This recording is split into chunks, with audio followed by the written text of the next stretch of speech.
Okay, hi, this is Russell Robinson, Dr. Robinson, coming to you live from my home office. I hope everyone is doing well.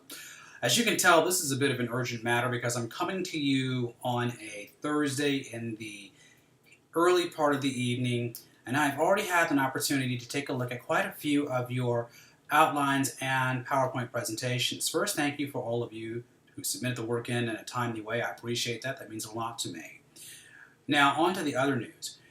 For some reason, I don't understand. I'm a little confused, but I'm noticing that from the PowerPoints that were submitted to me, it appears as though there's a disconnect in regards to my expectations and what was actually delivered. On three occasions, or at least there, you were provided with opportunities to look at the PowerPoint video tutorials to look at what I was looking for. You also had an opportunity to go to Blackboard too, to look into the content section. And if you look in Blackboard, you could actually see, and I'm going to go there for you so you can take a look at it so we're on the same page. You can go to Blackboard and you can see that in our class location, our class folders, there actually, believe it or not, is a section there that deals with content. If you go in to look into the content section, you could then find the information that I'm looking for regarding your instructions for how to get your PowerPoint presentation up to speed.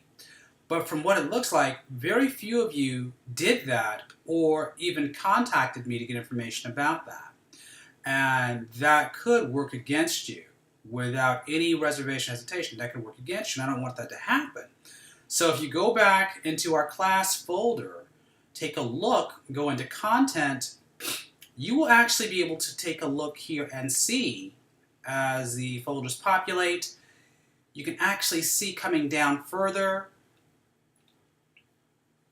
it actually has your demonstration speech checklist. Now, word to the wise, I actually have enabled statistics tracking, so I can see who has and who has not been accessing this. And if I were to look at this, I could probably tell who right now has looked at the instruction and who have not looked at the instructions. So you can download this. I already have it downloaded, and I'm going to go ahead and make this big enough so everyone can see it. So let's go ahead and make this a big screen. Make the font super big so everyone can see it. Let me get that out of the way. I don't need that. That's for something totally different. And let's go ahead and make this pretty big because this is an issue that could have an impact, an adverse impact on your grade. And I don't want that to be the case. So if you take a look here at the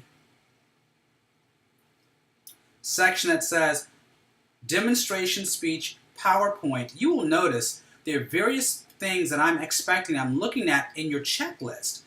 The background does not detect from the text or the graphics. The choice of background is appropriate for the project. The presentation is free of clip art. I noticed quite a few of you have clip art there.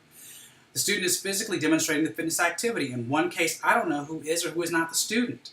Photographs used are employing the rules of thirds. In some cases, we have PowerPoint presentations that don't have photographs. The fonts and so forth have been carefully planned. The presentation is free of grammatical errors and spelling errors. All graphics are attractive in the same size and same color.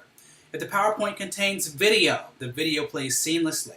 The presentation has at least 7 slides, no more, and I'm going to write this down for you, no more than 12. Each slide contains no more than 10 words per slide. I'll be nice and say no more than 20 words per slide. The student in the presentation or in the demonstration is dressed in appropriate attire.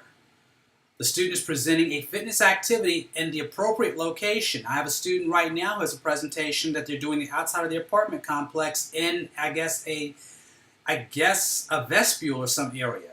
That's not acceptable. And I need those things fixed. Now, again, the other thing we have to take a look at too, folks, is again, what I'm looking for in the PowerPoint presentation. Again, I cannot say it or stress it enough. The things that I've seen turned in on your current assignments in some cases are beyond unacceptable. We need to work on that immediately. I'm very concerned about that.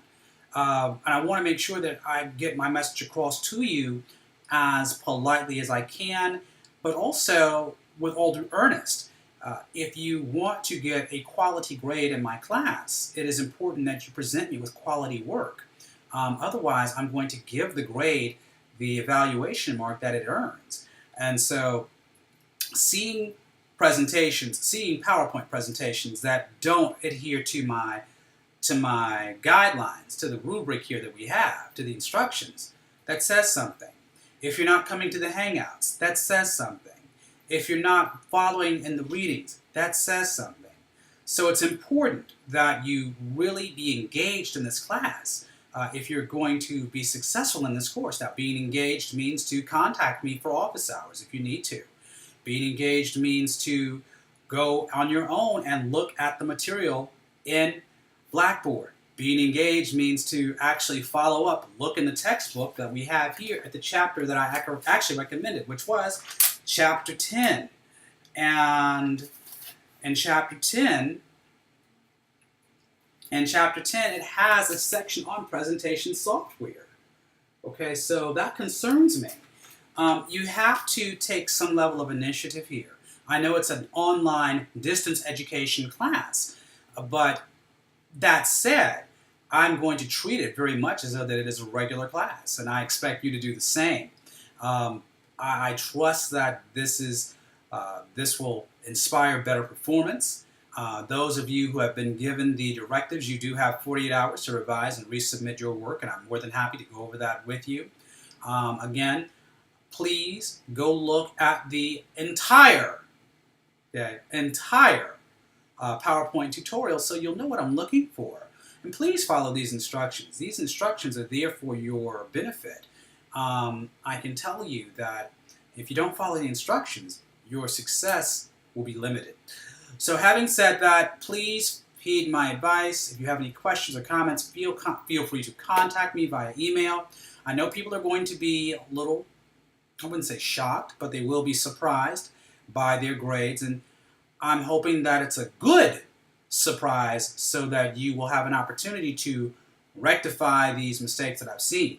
Again, if you have any comments or questions, feel free to call me at my office, 919-530-7108. My office hours are available. I've been there all week. I will not be there this Thursday. I actually am going to be going to Charlotte. I have an event with my dad. Additionally, you may contact me at my email address.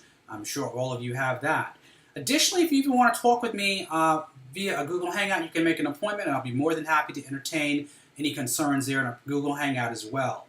All right, so be good. I'll talk to you soon. I will have another message for you tomorrow regarding our Hangout, possibly for Thursday. It will be an abbreviated Hangout, obviously.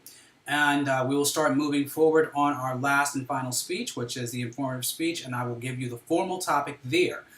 Now, if you've already planned a topic for the informative speech, I thank you for that, but I usually, as a rule, prepare the informative speech topic myself, and we'll go over that in detail in our Hangout. Thank you so much for your attention, and please govern yourselves accordingly. Be well.